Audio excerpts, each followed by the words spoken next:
D Gukesh बुद्धिबळाच्या पटलावरचा नवा king ठरलेला आहे। विश्वनाथन आनंद यांच्यानंतर डी गुकेश भारताचा दुसरा विश्वविजेता ठरलेला आहे। डी गुकेशने 14 डावांनंतर 7.5 आणि 6.5 अशा फरकाने ग्रँडमास्टर डिंग लिरेनचा पराभव केलेला आहे आणि वर्ल्ड चॅम्पियन होण्याचा बहुमान मिळवलेला आहे। डी गुकेशच्या या ऐतिहासिक कामगिरीनंतर संपूर्ण जगभरातून अभिनंदन केलं जात आहे।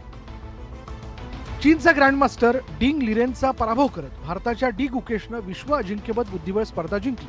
गुकेशच्या पराक्रमामुळे तमाम भारतीयांची छाती अभिमानाने फुलून आली। गुकेशचा विजय त्याच्या आई वडिलांसाठी मोठं गिफ्ट ठरलंय, ज्याचा भावनिक व्हिडिओ आता व्हायरल होतोय। विजयानंतर बाहेर येताच गुकेशने पहिली मिठी त्याच्या वडिलांना मारली, तर ट्रॉफी हातात येताच आईच्या हातात ट्रॉफी दिल्याचा व्हिडिओ व्हायरल होतोय। गुकेशच्या विजयामुळे युवा पिढीला आणखी प्रेरणा मिळेल असा विश्वास ग्रँडमास्टर अभिजित कुंटेंनी व्यक्त केला। गुकेशने विश्वविजेतेपद मिळवलंय, सो वी आर देअर।